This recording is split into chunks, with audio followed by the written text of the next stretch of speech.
আমি সাজিদুল মন্ডল। আজকের আলোচনা বিষয় রবীন্দ্র ছোট গল্প নিয়ে আলোচনা। তবে রবীন্দ্রনাথের একেবারে শেষ পর্যায়ের 4টি গল্প নিয়ে আলোচনা করব। রবীন্দ্রনাথ যখন অসুস্থ, দেখুন রবীন্দ্রনাথ মানে হচ্ছে একটা ভালো লাগার জায়গা। রবীন্দ্রনাথের তো জানার শেষ নেই। তো আমার হঠাৎ করে আজকে মনে হলো যে রবীন্দ্র সাহিত্যের শেষ 4টি গল্প, বিশেষ করে শ্রুতি লিখন যে গল্পগুলো বা শ্রুতি লিখিত গল্প, সেই গল্প সম্পর্কে আপনাদের সামনে উপস্থাপন করব এবং আমার বিশ্বাস যে এই তথ্যগুলো আপনাদের অনেকটা কাজে আসবে। এবং এই ভিডিওটি যারা দেখছেন তাদের কাছে ছোট্ট রিকোয়েস্ট, আপনারা একটু পারলে ভিডিওটি ভালো লাগলে অবশ্যই ভালো লাগলে অবশ্যই লাইক, কমেন্ট এবং অন্যদের মাঝে শেয়ার করবেন। তো কোন কোন গল্পগুলো আজকে আলোচনা করব? প্রথম গল্প হচ্ছে বদনাম, 2 নম্বর হচ্ছে প্রগতির সংহার, 3 নম্বর হচ্ছে শেষ পুরস্কার, আর 4 নম্বর হচ্ছে মুসলমানির গল্প। এই 4টি গল্প আজকে আলোচনার বিষয় এবং প্রত্যেকটি তথ্য আপনাদের জন্য অথেন্টিক এবং ইন্টারভিউ বলুন যে কোনো বিষয়ের জন্য এই তথ্যগুলো আপনাদের কাজে আসবে বলে আমার ধারণা। তো যাই হোক, প্রথম যে গল্প অলরেডি জানিয়েছি যে প্রথম গল্প হচ্ছে ভিখারিনী, এবং ভিখারিনী গল্প দিয়ে তিনি জীবন শুরু করছেন ছোট গল্পের, অর্থাৎ 1877 সালে ভারতী পত্রিকায় গল্পটি লিখছেন। আর শেষ গল্প কিন্তু মুসলমানের গল্প, যেটি কিন্তু রবীন্দ্রনাথের মৃত্যুর পর প্রকাশিত। সেগুলো নিয়ে পরে আলোচনা করছি। এখন দেখুন প্রথম যে গল্পটি সেটা হচ্ছে বদনাম। এই বদনাম গল্প সম্পর্কে আমরা কিছু তথ্য বা ধারণা নিয়ে নিই। বদনাম গল্পের রচনাকাল 15 থেকে 22 মে 1941, এবং এই গল্পটি রবীন্দ্রনাথের জীবিতকালে প্রকাশিত শেষ গল্প। পত্রিকায় প্রকাশিত এই গল্পটি কিন্তু প্রবাসী পত্রিকার আষাঢ় 1348 সংখ্যায় প্রকাশিত হয়েছে। যদিও এই গল্পটি রবীন্দ্রনাথ প্রকাশ করবেন কিনা এ নিয়ে অনেক বিতর্ক রয়েছে, এবং প্রবাসী পত্রিকার যে সম্পাদক রামানন্দ চট্টোপাধ্যায়কে তিনি কিন্তু বারবার চিঠির মাধ্যমে তিনি জানাচ্ছেন, অর্থাৎ রবীন্দ্রনাথের কিন্তু এই গল্পটি প্রকাশ করার কোনো ইচ্ছে সেরকম ছিল না। আচ্ছা, পত্রিকায় প্রকাশে এবং রবীন্দ্রনাথের তিরোধানের ঠিক 3 মাস আগে লেখা এই গল্পটি কিন্তু। আর চরিত্র কারা কারা? বিজয়, অনিল, সৌদামিনী। এবং এই গল্পের পরিচ্ছেদ সংখ্যা কিন্তু 3টি। এই গল্পটির রচনা স্থান হচ্ছে শান্তিনিকেতন, অর্থাৎ রবীন্দ্রনাথ এই গল্পটি লিখছেন শান্তিনিকেতনে বসে। আর অনুলিখন হচ্ছে পুত্রবধূ প্রতিমা দেবী কর্তৃক, অর্থাৎ প্রতিমা দেবী। এই গল্পটির বিষয় কি? যে জীবন সায়ন্যে স্ত্রী স্বাধীনতা নিয়ে ভিন্ন ধর্মী চমক লাগানো কাহিনী।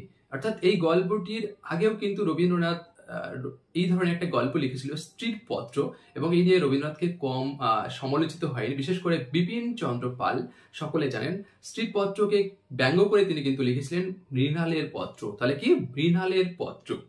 আচ্ছা, এই গল্পটির কিন্তু আমরা বদনাম গল্পটি কিন্তু একটি অনুবাদ পাচ্ছি, তার নাম হচ্ছে স্ক্যান্ডেল নামে পরিচিত এই অনুবাদটি। এইটা হলো বদনাম গল্পের আমরা কিছু বিষয় আলোচনা করলাম। এবার হচ্ছে প্রগতির সংহার। এই গল্পটি সম্পর্কে আমরা কিছু তথ্য জেনে নিই। দেখুন, এই গল্পটির আগেই জানি রাখি যে অনুলিখনের কাজ করেছেন পুত্রবধূ প্রতিমা দেবী।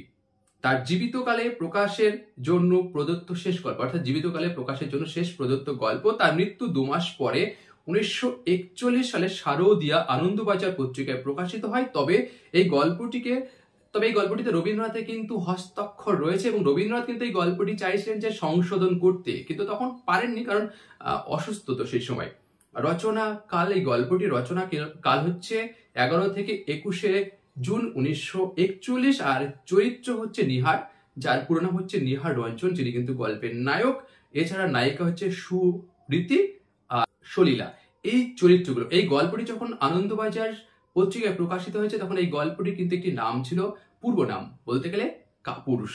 আর এই গল্পটির বিষয় কি? বিপথগামী প্রগতির বেদনাময় পরিণতি দেখানো হয়েছে এই গল্পটিতে। তাহলে এই যে প্রগতির সংহার গল্প, কিছু আমরা তথ্য পেলাম। শুধু তাই নয়, গল্পটির একটি অনুবাদ পাওয়া যাচ্ছে, the end of it all এই নামে, এবং স্কাইস বলে একজন ব্যক্তি, তিনি কিন্তু এই গল্পটির অনুবাদ করছেন।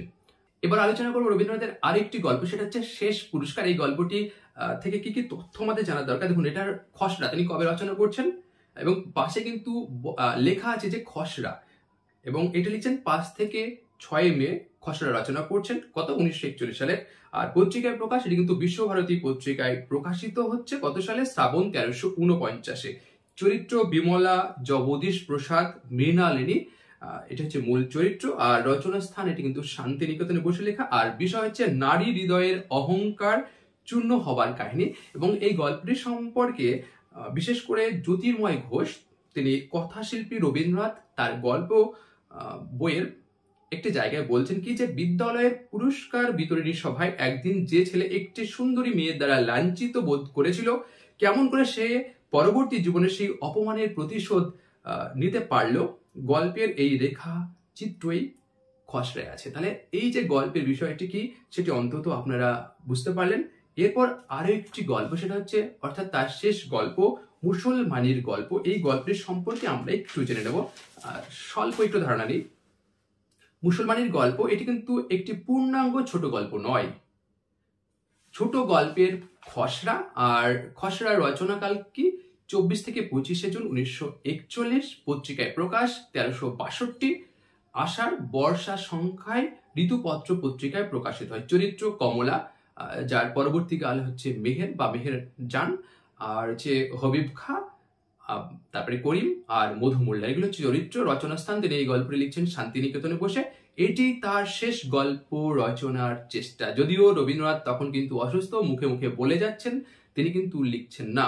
অনুলিখন শ্রীমতী প্রতিমা দেবী বা ঠাকুর আমরা যাই বলি না কেন, তিনি কিন্তু এই গল্প লিখছেন এবং এই গল্পটি লেখার কথা এই প্রতিমা দেবী কিন্তু তার একটি স্মৃতিচারণ গ্রন্থ নির্বাণে বলছেন। আচ্ছা, বিষয় কি?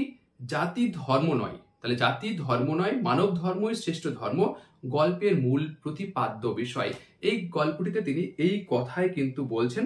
আর সম্পাদক যখন গল্পটি প্রকাশ করছেন সেই জায়গায় একটি কথা বলছেন যে এই লেখাটি পূর্ণাঙ্গ ছোট গল্প নয়, গল্পের খসড়া মাত্র, এটি তার শেষ গল্প লেখার চেষ্টা। তাহলে এই বিষয়গুলো আমরা এখানে জানলাম। আর একটা তথ্য আপনাদের জানিয়ে রাখি, তারপর মোটামুটি আলোচনাটি একেবারে গুটিয়ে নেওয়ার চেষ্টা করছি। দেখুন, এই গল্পের প্রেক্ষাপট সম্পর্কে ছোট্ট একটা বিষয় আপনাদের সামনে উপস্থাপন করব, এবং এটি বলছেন ক্ষেত্রগুপ্তের লেখা রবীন্দ্র গল্প অন্য রবীন্দ্রনাথ বলে একটি গ্রন্থ। সেই গ্রন্থে তিনি একটি জায়গায় বলছেন, দেখুন, কিন্তু এই গল্পে কিছু দুঃসাহসিক কাজ আছে। শেষ শয্যায় শুয়ে এ কাজ করার স্পর্ধা মহাকবির পক্ষেই সম্ভব ছিল। হিন্দু মুসলমান বিবাদ তখন তুঙ্গে। কিছুকাল আগেই লাহোর সম্মেলনে মুসলিম লীগ পাকিস্তান বিষয়ে প্রস্তাব নিয়েছে। তখন কিনা রবীন্দ্রনাথ এক হিন্দু নারীর স্বেচ্ছায় মুসলমান হওয়ার কাহিনী লিখলেন। হিন্দুত্বের গোড়ামির বিরুদ্ধে এই ছিল তার বিদ্রোহ। আসলে ধর্মান্তর গ্রহণই লক্ষ্য নয়, প্রবল আলোড়ন ঘটিয়ে মানবিক আদর্শের প্রতি শ্রদ্ধা জ্ঞাপনী গল্পের মর্মবাণী। তাহলে এই যে গল্পটি কিন্তু তিনি এখানে হিন্দু এবং মুসলিমদের মধ্যে একটা মিলনের ঘটানোর চেষ্টা করছেন, না কোনো ধর্মান্তর নয়। এখানে বলতে গেলে মানবিক দিকটাকে তিনি গুরুত্ব দিয়েছেন। এরকম আরো কিছু রবীন্দ্রনাথের গল্পে মুসলিম বিষয়গুলো উঠেছে, দুরাশা, ক্ষুদিত পাষাণ, তারপরে গোড়া উপন্যাসে।